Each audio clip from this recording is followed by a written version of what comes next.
दरवाजे पर सिर्फ 10 मिनट में आने वाला वो दूध का पैकेट या रात को अचानक मंगवाई गई ग्रोसरी, हमें अक्सर लगता है कि इसकी कीमत सिर्फ उतनी ही है जितनी हमने ऐप पर चुकाई है।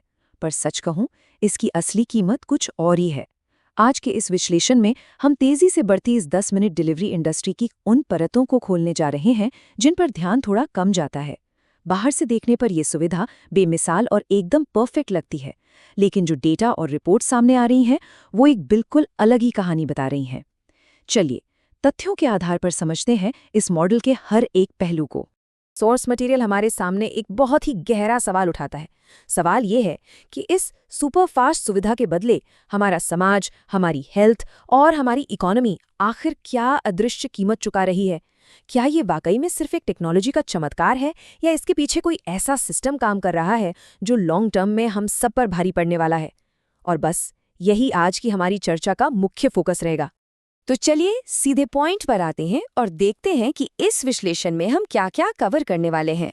हम शुरुआत करेंगे 10 मिनट के सच से, फिर समझेंगे कि ये मॉडल भारत में इतना सक्सेसफुल क्यों है, डार्क स्टोर्स की असलियत क्या है, डिलीवरी पार्टनर्स की वर्किंग कंडीशंस क्या है, और अंत में इसका पूरी इकोनॉमी पर क्या असर हो रहा है।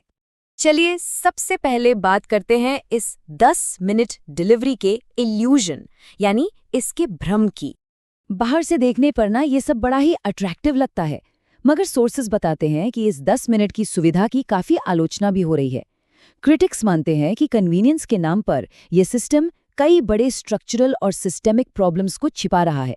एक तरह से ये सुविधा हमें थोड़ा आलसी भी बना रही है, और इस इंस्टेंट ग्रेटिफिकेशन के चक्कर में कई ऐसे सोशल ट्रेड ऑफ्स हो रहे हैं जिन्हें पूरी तरह से नज़रअंदाज किया जा रहा है।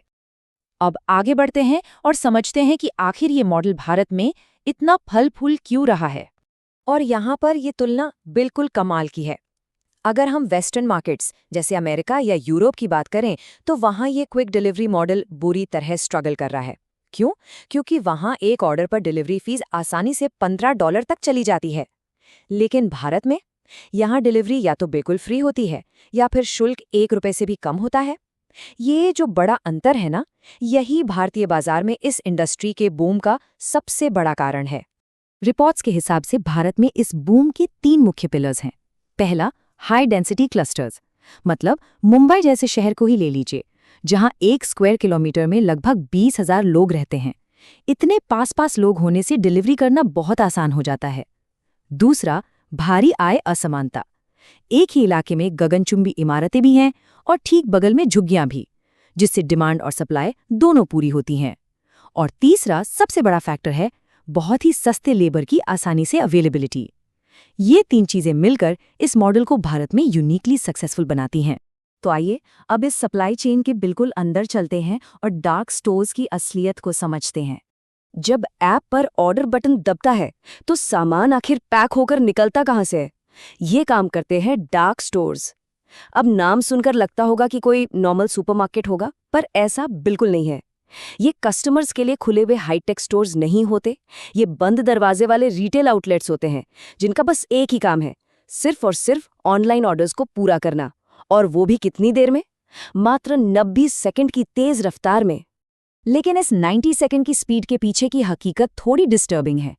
सोर्स मटेरियल में मुंबई के एक वेयरहाउस पर पड़ी रेड का जिक्र किया गया है, और जो सामने आया उसने क्वालिटी और हाइजीन की पोल खोल कर रख दी। पता चला कि शेल्फ्स पर कॉकरोच घूम रहे थे, फंगस लगी हुई स्ट्रॉबेरीज को फ्रेश बताकर रखा गया था, और सबसे हैरान करने वाली बात, एक्सपायरी डेट के लेबल्स को बदला जा रहा था ताकि जो सामान बिक नहीं रहा है उसे जल्दबाजी में ग्राहकों को पकड़ा दिया जाए। खैर, सप्लाई चेन से आगे बढ़ते हैं और बात करते हैं इस रफ्तार की ह्यूमन कॉस्ट पर। ये लोग पार्टनर हैं या मजदूर? यहाँ पर जो नंबर सामने आता है वो वाकई सोचने पर मजबूर करता है। ₹25। जो राइडर्स इस पूरे मॉडल की बैकबोन हैं, उनके पेआउट में एक भारी गिरावट आई है। जो भुगतान पहले ₹50 प्रति ऑर्डर हुआ करता था, वो अब गिरकर सिर्फ ₹25 पर सिमट गया है। ये फाइनेंशियल कटौती इस बिजनेस की एक बहुत ही कड़वी सच्चाई है। सिर्फ पैसा ही नहीं, इन राइडर्स की वर्किंग कंडीशंस भी काफी कठोर होती है। इन पर हर हाल में 10 मिनट का टारगेट पूरा करने का एक्सट्रीम प्रेशर होता है। बारिश हो या भारी ट्रैफिक, गिग इकोनॉमी का एल्गोरिथम कोई एक्सक्यूज नहीं सुनता। इस चक्कर में ट्रैफिक रूल्स टूटते हैं और एक्सीडेंट्स का रिस्क बहुत बढ़ जाता है। और इतना सब रिस्क लेने के बाद भी ना उनके पास कोई मेडिकल इंश्योरेंस होता है और ना ही जॉब सिक्योरिटी या कोई ट्रेडिशनल एम्प्लॉय बेनिफिट्स। इस पूरे सिनेरियो को देखते हुए सोर्सेज बताते हैं कि मानवाधिकार संगठनों ने इस एक्सप्लॉयटेशन को डिफाइन करने के लिए एक बेहद सख्त टर्म का इस्तेमाल किया है, आधुनिक गुलामी यानी मॉडर्न स्लेवरी। ये कोई छोटे शब्द नहीं है और ये इस इंडस्ट्री की वर्किंग प्रैक्टिसेस पर एक बहुत ही गंभीर सवाल खड़े करते हैं। आखिर में बात करते हैं इस पूरे ट्रेंड के सबसे बड़े असर की। इसका मैक्रो इकोनॉमिक इम्पैक्ट क्या है? 1 मिनट निकालकर जरा इस नंबर पे गौर करते हैं, 2 लाख। ये नंबर काफी हैरान करने वाला है। रिपोर्ट्स बताती हैं कि 2021 से 2025 के बीच लगभग 2 लाख लोकल किराना स्टोर्स बंद होने की कगार पर आ गए या मजबूरन बंद हो गए। ये कोई छोटा-मोटा बदलाव नहीं है, ये एक पूरे के पूरे लोकल बिजनेस इकोसिस्टम का वाइप आउट है। और इसकी कोलैटरल डैमेज भी कम नहीं है। हमारी जो छोटी माइक्रो इकोनॉमीज हैं वो पूरी तरह बर्बाद हो रही हैं। लोग 10 मिनट पैदल चलकर लोकल स्टोर तक जाने के बजाय ऐप पर ऑर्डर कर रहे हैं, जिसकी वजह से इन फास्ट डिलीवरी गाड़ियों का कार्बन फुटप्रिंट तेजी से बढ़ रहा है। और सबसे बड़ी विडंबना ये है कि इतना सब होने के बावजूद भी ये बड़ी कॉर्पोरेट कंपनियां खुद हजारों करोड़ के अनसस्टेनेबल लॉसेस में चल रही हैं। बिजनेस सस्टेनेबिलिटी के इस मुद्दे पर सोर्स मटेरियल ने अशनीर ग्रोवर का एक स्टेटमेंट पॉइंट आउट किया है। उन्होंने इस मॉडल को एकदम साफ शब्दों में इन्वेस्टर का पैसा जलाने वाली स्कीम बताया है।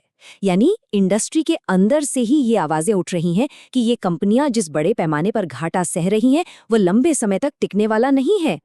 तो इस पूरे विश्लेषण को हमें से एक विचारोत्तेजक सवाल के साथ खत्म करते हैं। भविष्य में जिस दिन इन्वेस्टर्स का ये पैसा जलना बंद हो जाएगा या पूरी तरह खत्म हो जाएगा, तो क्या हमारी गली नुक्कड़ पर एक भी लोकल किराना दुकान बचेगी? सोच कर देखिए। इस अल्ट्रा फास्ट कन्वीनियंस की लत हमें आगे चलकर कहाँ ले जाएगी? ये एक ऐसा सवाल है जिस पर हम सबको गंभीरता से विचार करने की जरूरत है।